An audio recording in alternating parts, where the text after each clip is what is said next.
नमस्कार। आप देख रहे हैं रफ्तार और मैं हूं आपके साथ निकिता पांडे। इस नवरात्रि रफ्तार लेके आया है आपके लिए एक खास शो जिसका नाम है नारी तू नारायणी। इसी कड़ी में आज हमारे साथ जुड़ी हैं आरजे अरुंधति। तो चलिए चलते हैं, इनसे बात करते हैं और जानते हैं वुमेन एम्पावरमेंट पे क्या है इनका ओपिनियन। सबसे पहले तो मैम आपका बहुत बहुत शुक्रिया अदा करना चाहूंगी मैं कि आप अपना कीमती समय निकाल के हमारे चैनल के साथ जुड़ी। और आप बता भी रही हैं आपकी इतनी मेजर सर्जरी भी हुई है, तो आपकी अच्छी हेल्थ की हम कामना करते हैं, आप जल्दी ठीक हो जाइए। और वैसे तो आपकी जी आवाज के धन्यवाद। लिए आपको पूरा बनारस जानता है, लेकिन फिर भी मैं जी चाहूंगी कि आप एक बार अपना परिचय हमारे दर्शकों को दें। जरूर। Thank you so much Nikita. परिचय, देखो मैं एक रेडियो जॉकी हूँ, एक मीडिया कंपनी के साथ। एक्चुअली मैं थी कुछ सालों 5 सालों तक, एंड रिसेंटली मैंने अभी किसी रीजन से ब्रेक लिया है आरजेइंग से, और मैं उसी कंपनी में एज अ कॉपीराइटर काम कर रही हूँ।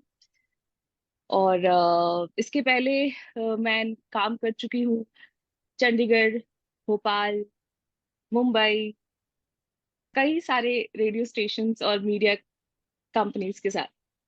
वैसे आप बनारस से हैं और बनारस की कितनी भी तारीफ की जाए वो कम है, तो आप अपने शब्दों में एक बार बनारस को डिस्क्राइब करिए। यार बनारस ही एक तारीफ है, ये शब्द ही एक तारीफ है। तो अगर हम बनारसियों से पूछोगे कि बनारस की तारीफ कर दो, तो यार हम क्या बताएं, हमारे रगों में खून कम, बनारस ज्यादा दौड़ता है। आप इतने सारे शहर में भी रही हैं, तो आपका जी। एक्सपीरियंस मतलब एक होता है ना कि मन बनारस में ही होता है लेकिन बॉडी कहीं और होती है, तो आपको इतने सारे शहर में कोई शहर ऐसा बनारस से अच्छा लगा हो? नहीं, ऐसा हो ही नहीं सकता। नहीं नहीं, मैं बहुत ऐसा ऐसा मुझे ऐसा मेरे जानने वाले बोलते हैं, अरे तुम बनारस को लेके बहुत ऑब्सेस्ड हो, तुम्हें तो बनारस के आगे कुछ नहीं दिखता। अगर वो आएंगे ना तो उनको भी बनारस के आगे कुछ नहीं दिखेगा। तो जी। और आप अपनी पढ़ाई लिखाई के बारे में कुछ बताइए। आपकी पढ़ाई कहाँ से हुई, कैसे क्या किया आपने? ओके। सो मेरा जो ग्रेजुएशन है वो मैंने बीएचयू से किया, एमएमवी से किया। उसके बाद एक्चुअली मुझे शुरू से जाना था इस मीडिया वाले लाइन में, मास कम्युनिकेशन करना था। किसी भी तरह का आस पास कोई बताने वाला नहीं था, कोई गाइड करने वाला नहीं था, बट स्टिल किसी तरह से जिद करके घर वालों से मैंने मास कम्युनिकेशन किया और मास्टर्स किया, क्योंकि ग्रेजुएशन ऑलरेडी मैं एक सब्जेक्ट के साथ कर चुकी थी पापा मम्मी की मर्जी से। सो मैंने बोला अब मास्टर्स में मैं बिल्कुल रिस्क नहीं लूंगी, अब मैं नहीं सुनूंगी किसी की। सो मैंने मास कम्युनिकेशन किया, और बस उसके बाद धीरे धीरे इंटर्नशिप मीडिया हाउसेस में करने के बाद, प्रिंट में, रेडियो में करने के बाद मैं रेडियो में आई फाइनली। बहुत सारी चीजें एक्सपीरियंस की जब तक मैं बनारस के बाहर थी। आफ्टर दिस बहुत सारी चीजें एक्सपीरियंस की, मैंने फिल्मों में काम किया, बॉलीवुड में काम किया एज असिस्टेंट डायरेक्टर, और एक ट्रांसलेटर, राइटर, क्रिएटिव राइटर, और फिर एक आरजे। वैसे तो मास कम्युनिकेशन तो करके हर स्टूडेंट्स के दिमाग में यही होता है कि एंकर बनना है या रिपोर्टर बनना है, हाँ। बट आपने कुछ अलग हम्म, फील्ड चूज किया, तो आपको अपने प्रोफेशन में ऐसा जी। क्या यूनिक मिला, तो वो एक्सपीरियंस आप शेयर करें। सी मैंने क्या होता है ना, हमारा एक सपना होता है, मेरा भी सपना था एक आरजे बनने का, एक एंकर बनने का। सबको होता है, वो इतनी ग्लैमरस और इतनी आकर्षक चीज होती है ना, हर किसी को पसंद होता है, और जो मीडिया में आते हैं उसको निश्चित जो है ये सारी चीजें पसंद होती हैं। तो मेरा भी हर किसी की तरह सपना था।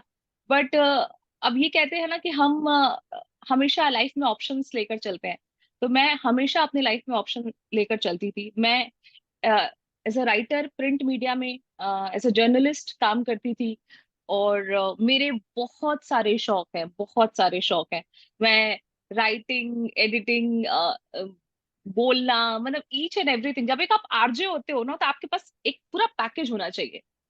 सो सी आप एकदम डायरेक्ट जाके आरजे बन जाओ, बिना कुछ एक्सपीरियंस लिए एक्सपेक्ट करो कि बन जाओ, तो मैं कहूंगी कि नहीं दोस्त, बहुत सारी चीजें जरूरत पड़ती है। और मेरा लिखना, मेरी एडिटिंग, मेरी वीडियो स्किल्स, जितनी भी स्किल्स हैं, सब एज एन आरजे मुझे काम आई हैं।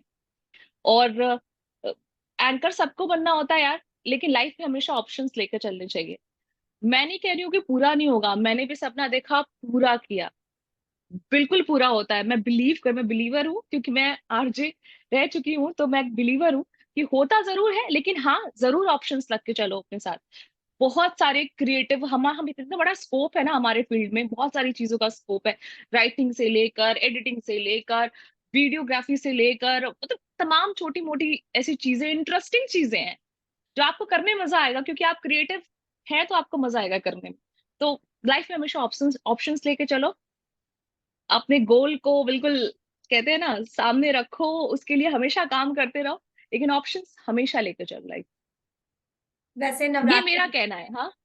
नवरात्रि की भी शुरुआत हो चुकी है और हमारे शो का जो कॉन्सेप्ट है वो भी नारी शक्ति पे ही है। तो आपकी नजर में नारी जी। शक्ति का क्या महत्व है?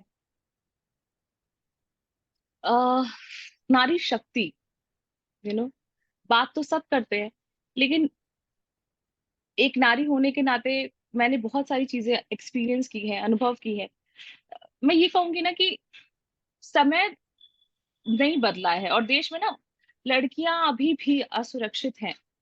लेकिन कुछ जगहों पे से खबर आती है कि, जो मुझे परेशान करती है, कि पता नहीं हम लोग ऐसे कैसा समाज बनाए कि जहाँ लड़कियां आजाद होकर कुछ भी करने के लिए उनके पास एक्सेप्टेंस होगा, है ना। और चाहे गांव हो, शहर हो, छोटा कस्बा हो, हर जगह वो आजादी हो। जो गर्ल चाइल्ड को लेकर लोगों के अंदर ये है कि लड़की नहीं लड़का चाहिए। पहली बात तो ये सोच उन सबको दूर करना चाहिए, है ना। और भ्रूण हत्या हो, बलात्कार हो, ये सारे जो केसेस है ना, वो थोड़े से मतलब कम होने चाहिए। और जो इक्वालिटी की हम लोग बात करते हैं, बराबरी की जो हम लोग बात करते हैं, ये बराबरी सिर्फ सोशल मीडिया पे नहीं दिखनी चाहिए। ये बराबरी एक्चुअल में हमारे रियल लाइफ में नहीं, रियल लाइफ में दिखनी चाहिए। मतलब लड़कियों के हिसाब से बदलना समाज को बहुत जरूरी है। समाज बदल रहा है, बहुत कुछ हो रहा है, लेकिन हमारे हिसाब से नहीं बदल रहा है ना। और परिवार में जो लड़कों को लेकर मोह है, पुरुष प्रधान हमारा देश है, समाज है, आज भी ना बहुत बड़ा चैलेंज है। अगर आप देखिए, आप खुद एक्सपीरियंस कीजिए, या जो लड़कियां मुझे सुन रही हैं वो समझ सकती हैं कि आज भी चाहे हम कितनी भी बराबरी कर ले, चाहे हम कितना भी कुछ कर ले, लेकिन इस पुरुष प्रधान समाज में आज भी हम दबा हुआ महसूस करते हैं, है ना।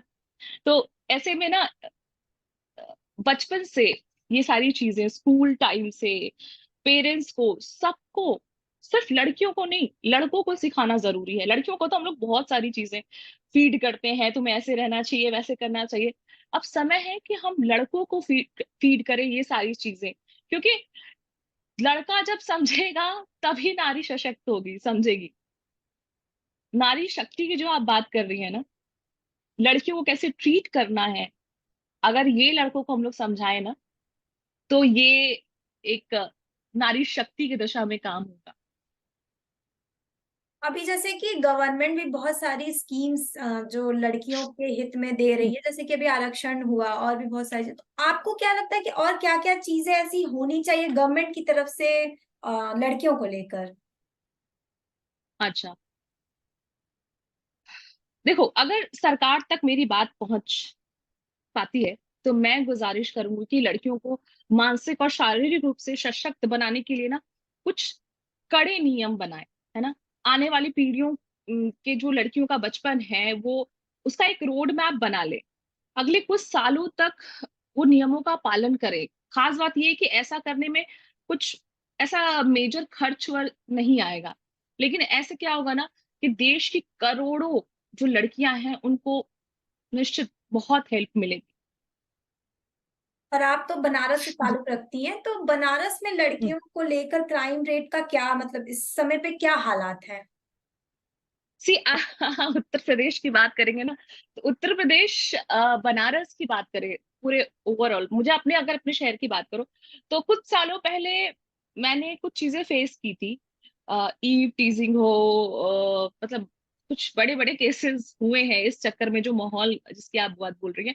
और तब जाने पर लोग बोलते थे, पता है क्या, होली के टाइम पे, मैं एक एग्जांपल दे रही हूँ कि बनारस का माहौल इस वक्त कैसा है, कि उस टाइम पर जब मैं वहां पे कुछ सालों पहले गई थी और मेरे साथ एक इंसिडेंट हुआ था, छेड़खानी और ईव टीजिंग। मैंने इसको लेकर फेसबुक पे पोस्ट किया था, टैग किया था सबको।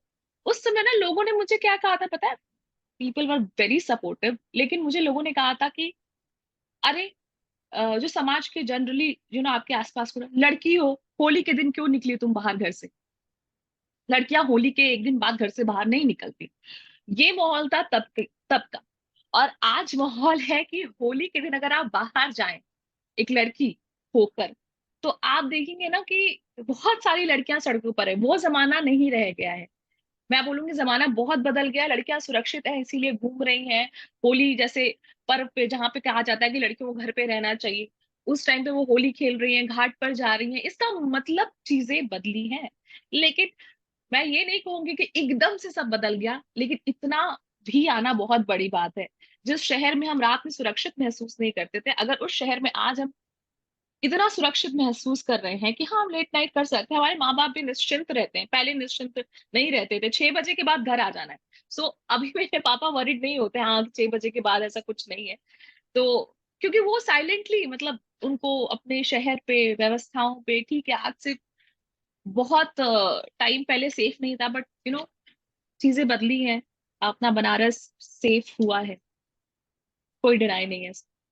आज भी कहीं जगह पे या कुछ लड़कियों के साथ अगर कुछ गलत हो जाता है तो लोग, समाज हम्म, जो है वो लड़कियों को ही ब्लेम करने लगता है। ऐसे में उन लड़कियों जी। का जो आत्मविश्वास होता है वो भी काफी ज्यादा डाउन हो जाता है और लोगों से बात करने में भी हेजिटेशन होती है। तो ऐसी लड़कियों को आप क्या मैसेज देना चाहेंगी?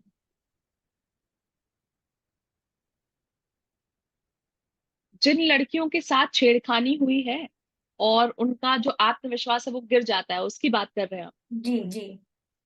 अच्छा, तो यार मैं अपनी बात करूंगी कि हुआ तो मेरे साथ भी है।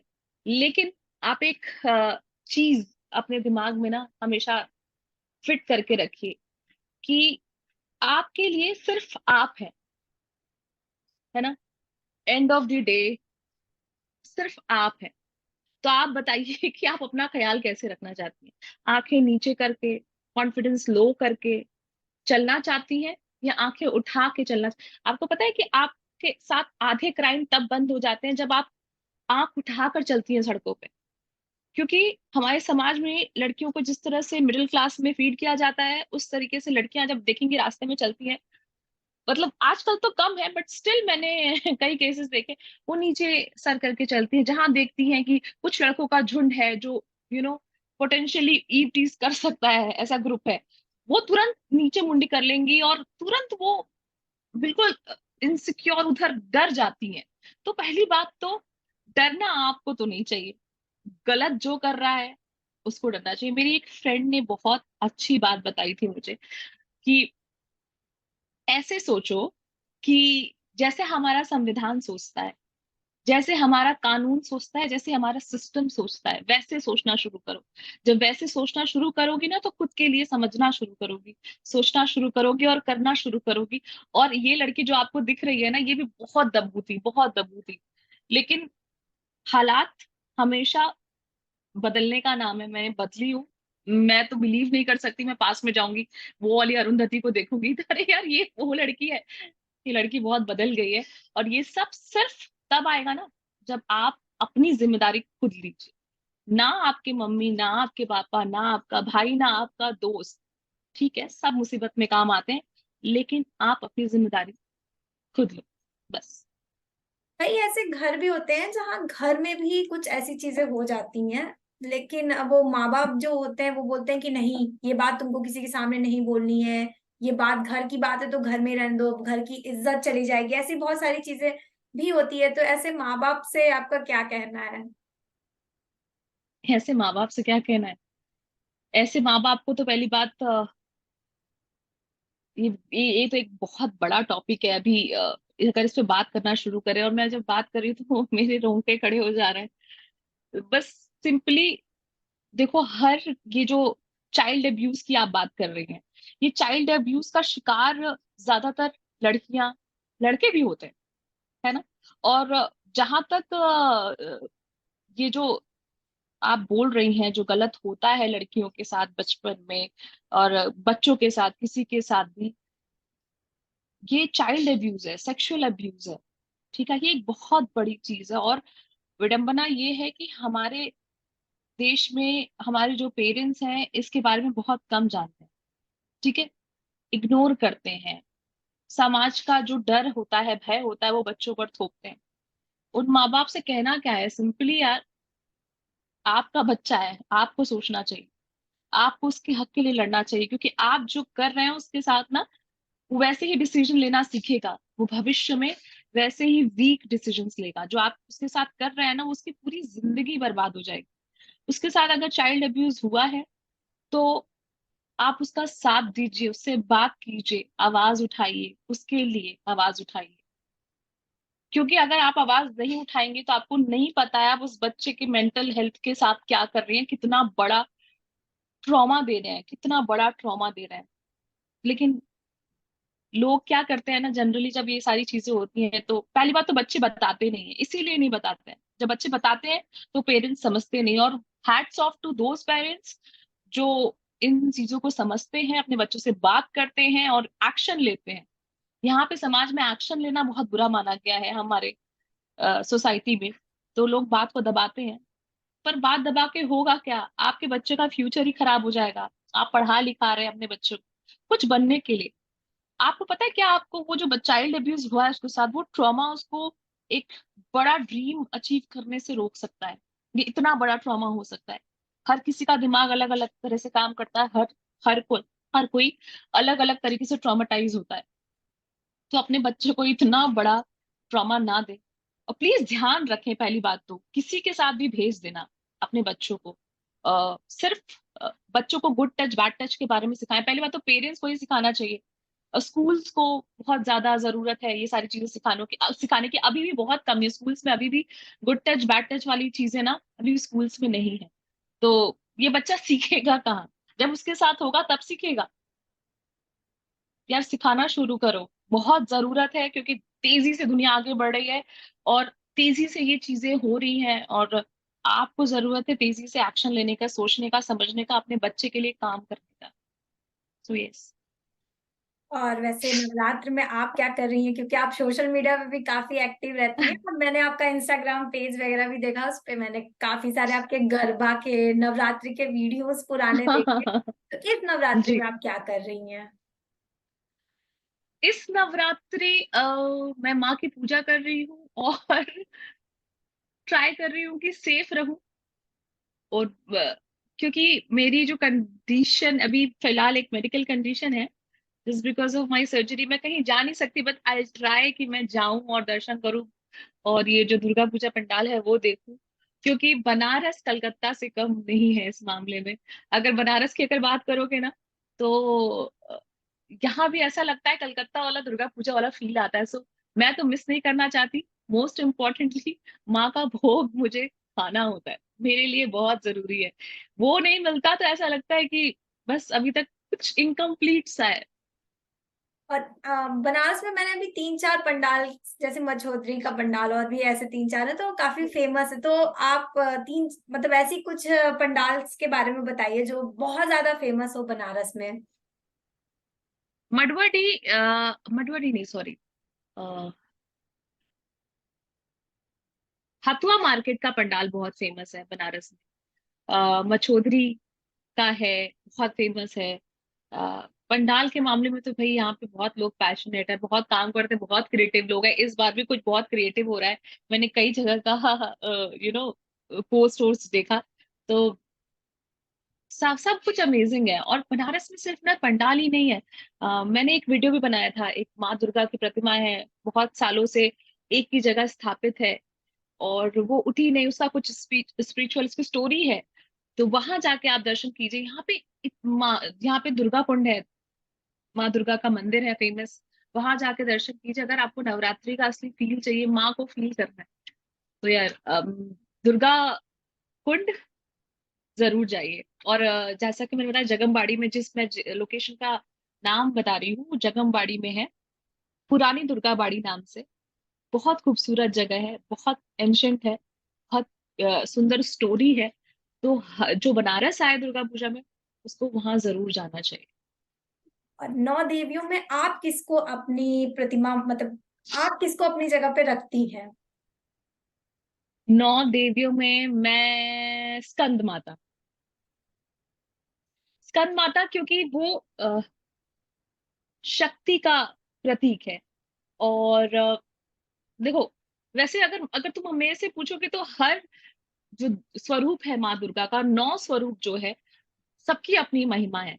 लेकिन मेरे लिए अगर जो मुझे इंस्पिरेशन देता है वो होंगे स्कंद माता, क्योंकि इस इन्हें शक्ति की दाता कहा जाता है। और जो उनके पुत्र हैं कार्तिकेय, है ना, उनका नाम स्कंद है। तो कार्तिकेय यानी कि स्कंद की माता होने की वजह से उनके 5वें रूप का नाम स्कंद माता है। तो उसके अलावा ये शक्ति की दाता है, सक्सेस के लिए, शक्ति के संचय के लिए, और क्रिएटिविटी, सृजन की जो क्षमता होती है ना, वो बहुत दोनों जरूरी है। और इसके लिए माँ स्कंद माता जो है की पूजा की जाती है, वो सिखाती है, वो देती है।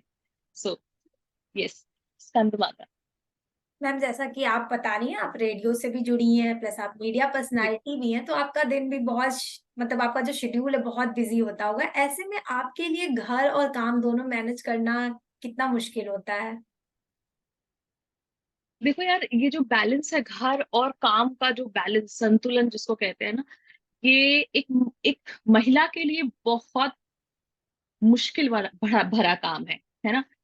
क्या होता है ना कि हमेशा महिला के पास एक औरत के पास एक्स्ट्रा काम होते हैं, ज्यादा जिम्मेदारियां होती हैं।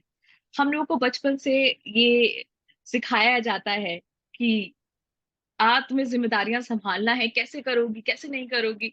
तो जब मैं पढ़ रही थी ना, तब भी ये बैलेंस करना मेरे लिए बहुत मुश्किल होता था, है ना, कॉम्प्रोमाइज करना पड़ता है। जब मैं काम करना शुरू किया, मैंने जॉब करना शुरू किया, उस वक्त भी मुझे बैलेंस करने में बहुत दिक्कत आई थी। वो घर, काम कैसे किया जाए, या फिर घर ही कर लो या काम कर लो, क्योंकि आप पूरे टाइम अगर बाहर हो तो घर का काम कैसे करो, है ना। तो ये मुझे लगता है ये लड़कियों को ही ज्यादा सिखाया जाता है, जिम्मेदारी, काम। बिकॉज जब लड़का आता है घर, तो उसके लिए होता है वो बहुत थक गया है, उसको पानी और खाना चाहिए। पर लड़की जब काम करके आती है, तो उसके लिए क्या होता है पता है, वो चाहे कितना भी थक गई हो, चाहे उसका शरीर जवाब दे रहा हो, लेकिन वो खुद से अपना पानी, ग्लास, खाना लेगी, और खुद तो लेगी, पूरे परिवार को देगी, है ना। तो बैलेंस करने की बात कर रही हो, तो ये तो बहुत समझने वाली बात है। देखो, जरूरी तो है कि जो बैलेंस करने वाली चीज हम लोग के अंदर हम लोग को सिखाई जाती है, ये एक्चुअली लड़कों को भी सिखाना चाहिए। बेचारे बड़े क्या कहते हैं ना, मजबूर हो जाते हैं जब बाहर जाते हैं तो। लेकिन थैंकफुली हम लोगों को ये सिखाया गया है, इसीलिए जब भी मैं बाहर गई, या घर पे थी, या कहीं भी जॉब कर रही थी, तो मैं ये दोनों चीजें कहीं ना कहीं बैलेंस कर दे रही थी, क्योंकि हमें सिखाया जाता है बचपन से। और बेचारे लड़के नहीं कर पाते हैं। ऐसा है तो ये बैलेंस करने वाली चीज कहीं ना कहीं अच्छी भी है, कहीं ना कहीं बुरी भी है, कि हर चीजें लड़कियों पे थोप दी जाती है ना। दुनिया को समझना चाहिए यार, वो भी औरत है, स्त्री है, कुछ भी कर सकती है। इसका मतलब ये नहीं कि सब कुछ करवा दोगे। इस नवरात्रि जी। पे आप क्या संदेश देना चाहेंगी? आप क्या संदेश चाहते हो मैं दूं? आप जो चाहें, मतलब क्या लड़कियों के लिए क्या कहना चाहेंगी? मैं किस तरह से और आगे बढ़ना चाहिए, कैसे सशक्त बनना चाहिए? अच्छा। अच्छा, मुझे ना ये जो नारी को सशक्त करने वाली जो आइडियोलॉजी है ना, वो समझ नहीं आती। कि औरतें बिना सशक्त हुए ही बच्चा पाल रही हैं, मतलब खेतों में काम कर रही हैं, ऑफिस जा रही हैं, परिवार चला रही हैं, और जिंदा रहने के लिए परिवार को जिंदा मतलब भी रख रही है ना। क्या बिना सशक्त हुए ही ये सब किया जा रहा है? मैम दरअसल ना, नारी शक्ति। इससे जुड़ा मैं एक पर्सनल क्वेश्चन पूछूंगी कि घर में क्या जी। होता है जब हम 25-26 ईयर्स के हो जाते हैं, तो घर वाले बोलते हैं शादी कर हम्म, लो, शादी कर लो। तो क्या जी। एक औरत बिना शादी किए नहीं रह सकती? कहीं लिखा तो नहीं है ना कि शादी करना ही है नहीं, ऐसा? देखो, माँ बाप कहते हैं भूख लग रही है, भूख लग रही है, अरे खाना खा लो, खाना खा लो, खाना खा लो। आप खाना कब खाते हो? जब जब हम आपको भूख लगती है। हाँ, तो शादी भी तब करो जब आपको जरूरत लगे, महसूस हो, क्योंकि शादी कोई ऐसी फॉर्मेलिटी तो नहीं है, कोई लाइसेंस तो नहीं है। आप किसी के साथ शादी करोगे, आपके साथ कितनी जिंदगियां जुड़ेंगी, उस आदमी की जिंदगी जुड़ेगी, आपकी जिंदगी जुड़ेगी, आपके बच्चे। आपको पता है कि ये सब सारी चीजें बहुत खराब हो सकती है, बहुत वर्स्ट हो सकती है, अगर आप रेडी नहीं हो शादी के लिए। अगर मैं जिस वक्त रेडी नहीं थी और मुझे शादी के लिए बोला गया, तो मेरे मन में था यार यार मैं शादी करूंगी, मैं तो कर लूंगी, फिर सामने वाले की जिंदगी खराब हो जाएगी। मेरा तो सिर्फ सिंपल सा कॉन्सेप्ट है ना। तो जब आपको भूख लगती है तभी आप खाना खाते हो। माँ बाप तो कहते रहेंगे, कहा ना, अपनी चीजों को ओन करो, जिम्मेदारी खुद की खुद लो, और ये विश्वास अपने माँ बाप के अंदर सिर्फ आपके लगन मेहनत और आपके काम के प्रति जो आपकी एक कहते हैं ना लगाव है, जो लगन है, वो देख के माँ बाप को समझ में आएगा ना, मेरी बेटी जो है। क्या करोगे, प्रूव करना पड़ता है हमारे जो सोसाइटी में ना लड़कियों को बहुत प्रूव करना पड़ता है। तो प्रूव करो ना कि तुम वर्थ हो, तुम्हारा गोल है, तुमको कुछ करना है। नहीं करेंगे वो परेशान, मुझे नहीं लगता। अगर करते भी हैं तो आपको इस चीज को हैंडल करना है बड़े प्यार से, लड़ना नहीं है माँ बाप से। सी लड़ लोगे सब खराब हो जाए। तरीके अपनाओ ना, मैं तरीका अपनाती थी, मैं बताती हूँ आपको। मैं मैं जो इस मीडिया इंडस्ट्री में आई हूँ ना, मेरे फादर बिल्कुल नहीं चाहते थे कि मैं मीडिया इंडस्ट्री में आऊं। उन्होंने जो सुना है अपने आसपास, उनके अकॉर्डिंग लड़कियां, लड़कियों के लिए मीडिया नहीं है, तो तुमको नहीं जाना है। उन्होंने मेरा कैंसिल कर दिया सब कुछ, फीस वापस करके आओ। और उन्होंने मुझे कई सालों तक मुझसे बात नहीं किया, कई सालों तक। मतलब बात किया, कुछ खास नहीं, कुछ मतलब, क्योंकि उनको पसंद ही नहीं था। मेरे बाईलाइंस आते थे, अखबार घर पर आता था, मेरे पापा को पता तक नहीं था, वो पढ़ते तक नहीं थे। ठीक है, उनको पता तक नहीं था मैं रेडियो में इंटर्नशिप कर रही हूँ, मैं सीख रही हूँ। अगर अनटिल और अनलेस मुझे बाहर जाना पड़े तो बताना ही पड़ता था। लेकिन वो मुझे कहते थे, जा रही हो, सीख रही हो, भूल के आना सारा कुछ, क्योंकि तुमको ये सब कुछ नहीं काम आएगा भविष्य, तुम्हें करना ही नहीं है ये सब। सो मैं, मेरे आंखों में आंसू आ जाते थे, लेकिन अंदर जो है ना, बहुत जिद, मैं बहुत जिद्दी हूँ अंदर से। मैं लड़ी नहीं अपने माँ बाप से, नहीं लड़ सकते। ये वो फैमिली है जो 6 बजे के बाद, यहाँ पे लड़कियां बाहर नहीं गई है। मैं उस फैमिली से बिलोंग करती हूँ। अब धीरे धीरे जनरेशन आगे जा रहा है, सब जा रहे हैं, बट उस टाइम तक कोई लड़की बाहर नहीं गई जॉब पर। शादी से पहले तो नहीं गई, शादी के बाद गई। तो मेरे लिए बहुत मुश्किल था, किसको करूं, किसको करूं, किसको ना करूं, कि मतलब किस कैसे मनाऊं। एक तरीका है, मैं मेरी मदर मेरे साथ में थी, मैं साइलेंटली, हमारा घर थोड़ा ऐसा है ना कि हमारा रूम ऊपर, मैंने ऊपर रहती हूँ। पापा ऐसे पापा की एक शॉप है, वो चलाते हैं, तो वो रात में आते हैं। उनको पता ही नहीं चलता था मैं हूं नहीं हूं।